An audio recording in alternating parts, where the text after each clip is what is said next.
देवता की पूजा करनी चाहिए तथा उसकी क्या विधि है। भगवान श्री कृष्ण ने कहा, हे युधिष्ठिर, मैं तुमसे तुम्हारे स्नेह के कारण तुम्हारे प्रश्नों का उत्तर देता हूँ। एकादशी व्रत से अधिक तो मैं अधिक से अधिक दक्षिणा देने वाले यज्ञ से भी प्रसन्न नहीं होता हूँ। अतः तुम इसे अत्यंत भक्ति और श्रद्धा से युक्त एकाग्र मन से सुनो।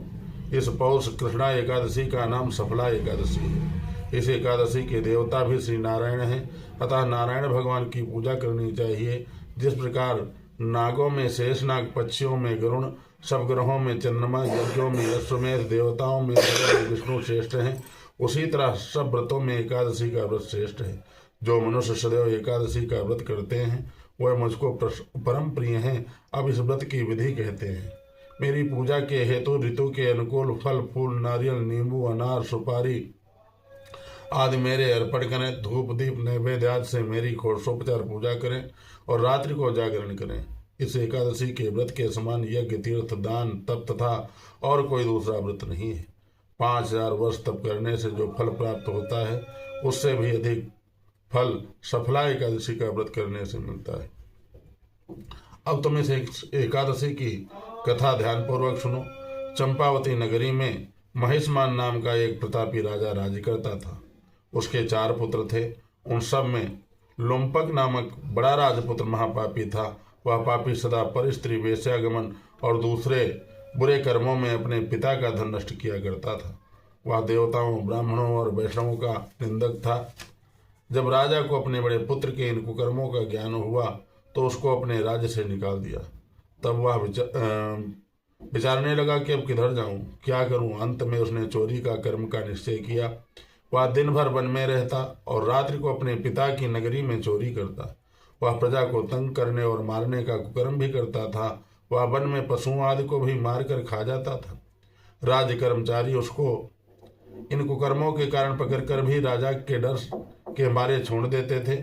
वन में एक अत्यंत प्राचीन पीपल का वृक्ष था। लोग उसकी भगवान के समान पूजा किया करते थे। उसी वृक्ष के नीचे वह महापापी लुम्पक रहा करता था। इस वन को लोग देवताओं का क्रीड़ा स्थल मानते थे। पौष की कृष्ण पक्ष की दशमी के दिन वह वस्त्रहीन होने के कारण शीत के मारे समस्त रात्रि सो न सका और मूर्छित हो गया। उसके हाथ पैर अकड़ गए और सूर्योदय होने पर भी उसकी मूर्छा नहीं गई।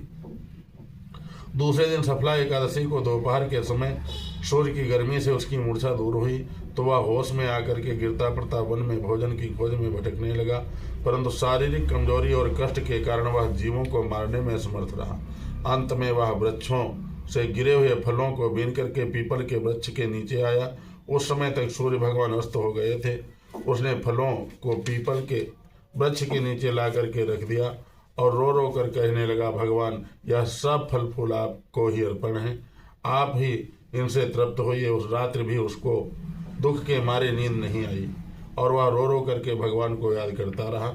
इस प्रकार उससे अनजाने में ही सफला एकादशी का व्रत, उपवास और रात्रि में ईश्वर भक्ति हो गई। इस उपवास तथा जागरण से भगवान अत्यंत प्रसन्न हुए और वो सब पाप नष्ट हो गए जो उसने किया था। दूसरे दिन प्रातः समय अनेकों सुंदर वस्तुओं से सजा एक अति सुंदर घोड़ा उसके सामने आकर के खड़ा हो गया। उसी समय आकाशवाणी हुई कि हे राजपुत्र, भगवान नारायण की कृपा से तेरे समस्त पाप नष्ट हो गए हैं। अब तो अपने पिता के पास जाकर राज्य प्राप्त कर। लुम्पक ने जब ऐसी आकाशवाणी सुनी तो वह अत्यंत प्रसन्न हुआ। भगवान की जय जयकार करते हुए उसने घोड़े की पीठ पर रखा खाना खाया और वस्त्र एवं आभूषण पहन लिए। घोड़े पर चढ़ करके वह अपने पिता के पास गया और संपूर्ण कथा कह सुनाई। कुछ समय बाद राजा महिष्मान ने लुम्पक को अपना राज्यभार सौंप दिया और स्वयं तपस्या करने के लिए चला गया। अब लुम्पक शास्त्रानुसार राज्य करने लगा। उसके स्त्री पुत्र आदि भी नारायण के परम भक्त बन गए। वृद्धावस्था आने पर वह अपने पुत्र को गद्दी दे करके भगवान का भजन करने के लिए वन में चला गया। अंत में विष्णुलोक को प्राप्त हुआ। जो मनुष्य भक्त पूर्वक सफला एकादशी का व्रत करते हैं उनको सभी कार्यों में सफलता मिलती है और अंत में मुक्ति मिलती है। जो मनुष्य इस एकादशी का व्रत नहीं करते वे पूंछ और सिंहों से रहित पशु के समान हैं। इस सफला एकादशी के व्रत का प्रभाव तो अनंत है ही। इसके महात्म्य के पढ़ने अथवा सुनने से भी अश्वमेध यज्ञ का फल प्राप्त होता है। बोलो विष्णु भगवान की जय। लक्ष्मी नारायण भगवान की जय।